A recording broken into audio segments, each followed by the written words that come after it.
Bendiciones a todos en este hermoso y maravilloso día. Qué bueno es hablar de el poder que Dios le da a cada uno de aquellos que llama y elige, y podemos pegar una mirada en el tiempo antiguo, en cuántos hombres de Dios que Él ha llamado y lo ha dotado de el poder para poder hacer los grandes milagros.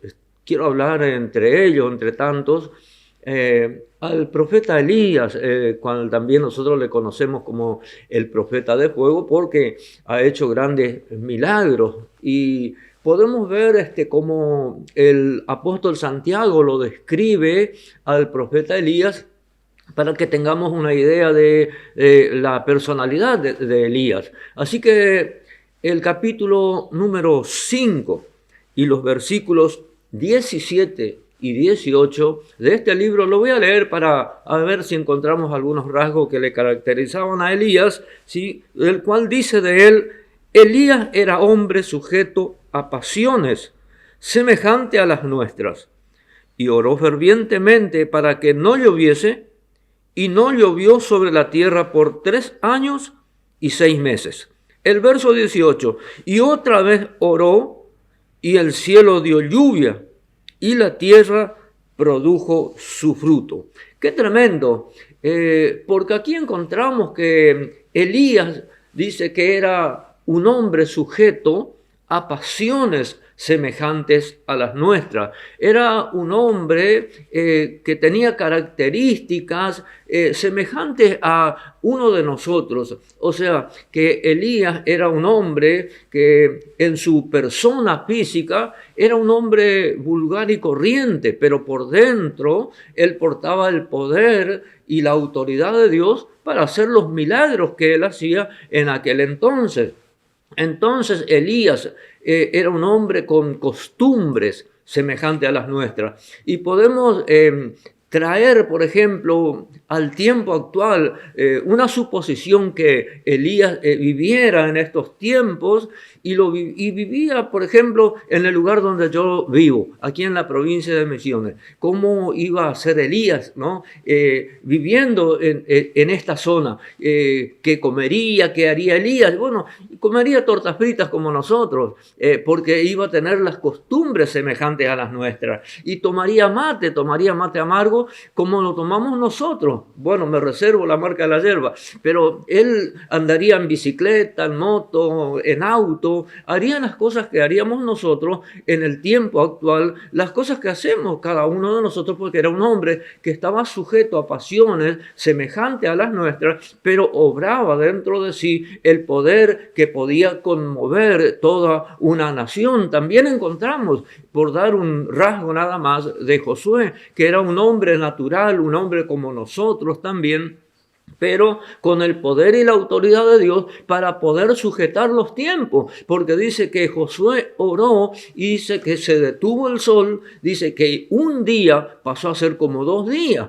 Entonces encontramos que estos hombres realmente con características, seres humanos comunes como nosotros, pero dotados con un poder sobrenatural de Dios para hacer grandes cosas. Y así encontramos tanto como en el Antiguo Testamento, encontramos en el Nuevo Testamento también la vida de Jesús. Y Jesús también era un hombre que vivía, ¿sí? Con rasgos, características, era un ser humano. Y el apóstol Juan lo describe también, porque el apóstol Juan, como los otros discípulos, vivieron con Jesús. Y en el libro, primera carta del apóstol Juan, por supuesto, el capítulo 1, que yo quiero leer el versículo 1 al versículo 3 de esta primera carta, ¿sí?, del apóstol Juan, donde dice de esta manera: lo que era del principio, lo que hemos oído, lo que hemos visto con nuestros ojos, lo que hemos contemplado y palpado nuestras manos, tocante al verbo de vida, porque la vida fue manifestada y la hemos visto, y testificamos y os anunciamos la vida eterna, la cual estaba con el Padre y se nos manifestó. Y lo que hemos visto y oído, eso anunciamos, para que también vosotros tengáis comunión con nosotros, Y nuestra comunión verdaderamente es con el Padre y con su Hijo Jesucristo. Así que encontramos aquí al apóstol Juan diciendo: nosotros con nuestros propios ojos hemos visto a Jesús. Nosotros con nuestras propias manos palpamos, o sea, nosotros los tocamos, nosotros abrazamos a Jesús, nosotros estuvimos con Él, nosotros estuvimos con Jesús allí cuando Él multiplicó los panes para 4,000 o para 5,000 hombres. Nosotros estuvimos con Jesús precisamente en el lugar donde fue sepultado Lázaro y Él le resucitó después de 4 días que estaba muerto. Nosotros estuvimos con Él cuando hizo los milagros. Nosotros estuvimos con Jesús en aquella barca cuando se levantó aquella gran tempestad, la tormenta que casi nos hundimos, y Él se levantó, reprendió al viento y también ordenó al mar que se calmase, y se hizo grande bonanza, porque Jesús vivía en una persona, era semejante a cualquiera uno de nosotros, pero portaba el poder y la autoridad de Dios, de tal manera que la gente decía: ¿quién es este que los vientos y el mar le obedecen? Tal como lo era Elías. También como fue Jesús y hacía grandes milagros, nosotros en estos tiempos también podemos hacer todo tipo de milagros, porque la palabra de Dios dice: recibiréis poder cuando haya venido sobre vosotros el Espíritu Santo. Y estas señales seguirán a los que creen, dijo Jesús.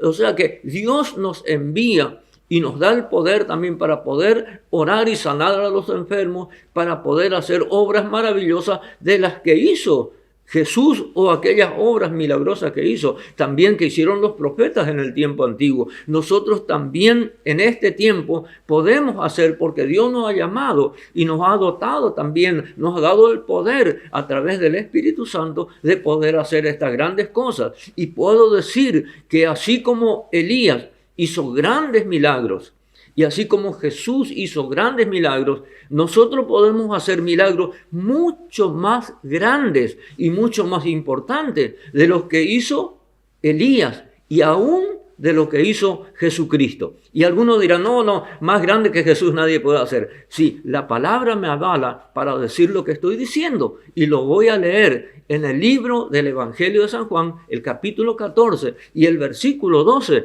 dice de esta manera. Capítulo 12 y capítulo 14, ¿sí?, y el versículo 12.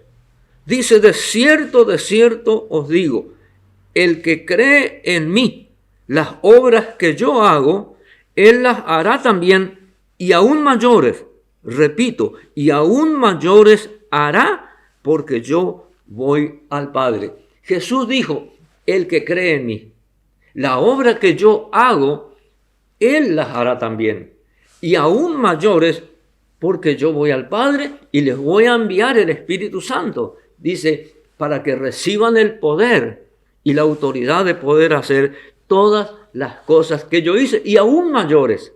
Porque nosotros en este tiempo recibimos la habilidad de poder hacer, de poder orar por los enfermos, de poder hacer los grandes milagros. Pero Dios nos dio, además de este poder, también la responsabilidad de poder hacerlo y hacerlos bien, de poder demostrar, ¿sí?, a través de la habilidad, a través de la responsabilidad, también a través de la humildad, demostrar realmente que Dios nos llamó para hacer grandes cosas. Y usted se preguntará, y yo puedo hacer: si Dios te llamó y te eligió, también te va a dotar, te va a revestir del mismo poder, la misma autoridad, para que tú también puedas hacer estas obras magníficas y maravillosas. Tú puedes hacerlo porque Dios es poderoso y da el poder y la autoridad a todo aquel que los llama. Quizás no tengas un atractivo como era Jesús, porque dice que él no podía identificarse en medio de la multitud, porque el profeta también dice de él, ¿sí?, el profeta Elías dice que él era sin atractivo. O sea, no podía decir una persona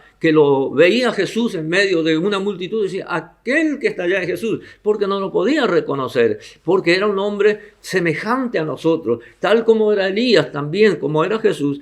Así somos nosotros, personas naturales, vivimos en un cuerpo físico, pero Dios nos da el poder para hacer la obra de Dios. Así que yo quiero dejarte esta última reflexión diciéndote: tú también puedes ser una persona portadora del poder y de la gloria de Dios. Dice, al que cree, todo le es posible. Si puedes creer, para ti también. Así que Dios te bendiga grandemente. Será hasta una nueva oportunidad. Chao, chao.